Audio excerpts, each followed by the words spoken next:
Hello freelancers, it's your pricing queen Jazz here, and welcome to the Creative Business Kitchen, where ambitious freelancers go to build a business that feeds their passion and fills their back pocket. Today we're talking all things worth versus value, a topic that I have some pretty strong opinions on. So if this whets your appetite, hit that like button, subscribe to the channel, and prepare to feast on all things to help you find your freelance flavor of success. Let's dig in. If you've been following me for a hot minute, you'll know that there are heaps of contributing factors when it comes to how and what you can charge your clients.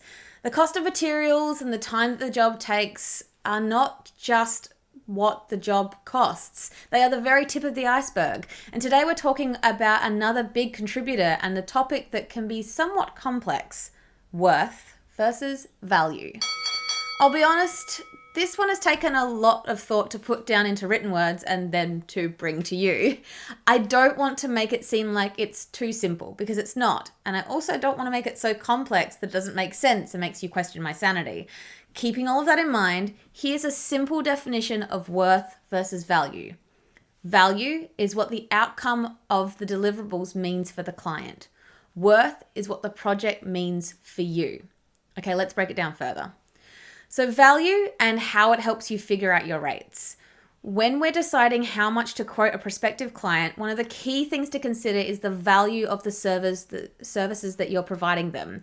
Using this cost of materials and the time the job will take is just the very beginning. It's the foundation of calculating the price. You then need to add in a few other ingredients to beef out that quote. Say you're being commissioned to design a new website for a small established business. Their conversion rate is low, and even at a quick glance, you can totally see why.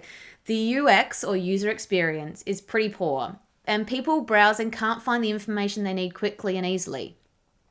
The website looks cheap, unprofessional, the font choice is really hard to read, and the colors are evoking the wrong kind of emotions. There's key information missing, and the whole thing is just not instilling any trust.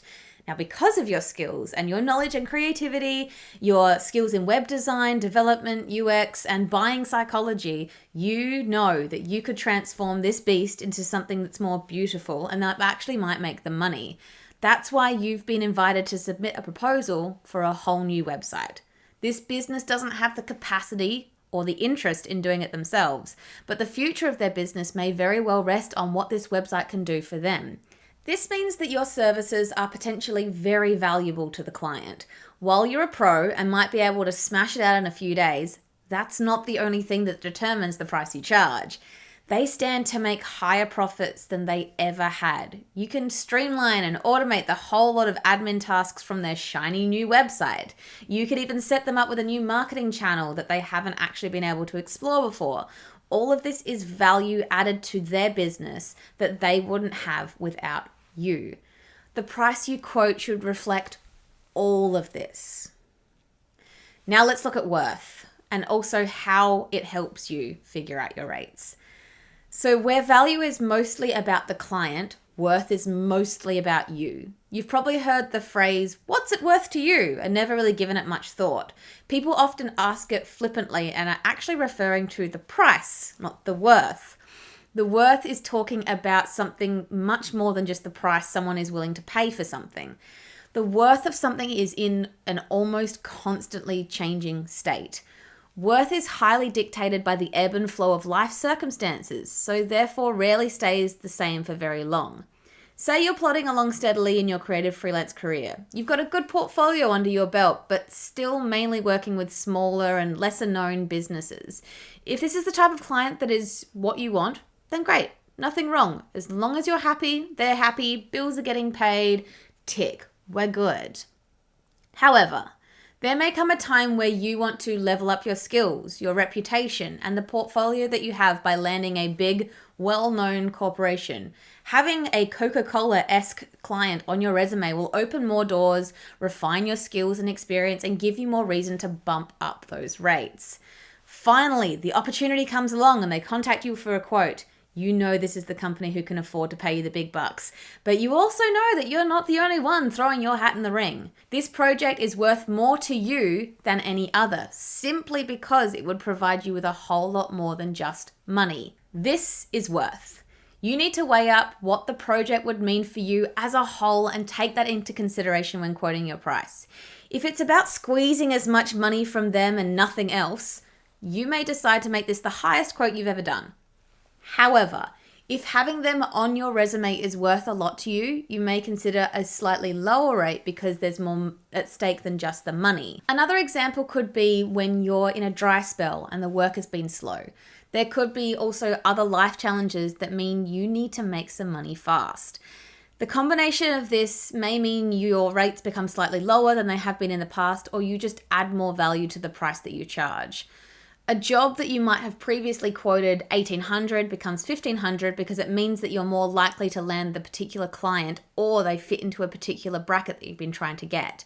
Alternatively, you keep the price at $1,800 but include more of the deliverables in the value add. When the work picks up again or your circumstances become less desperate, the worth of each job may change and alter and cause you to reevaluate your prices and package inclusions to match.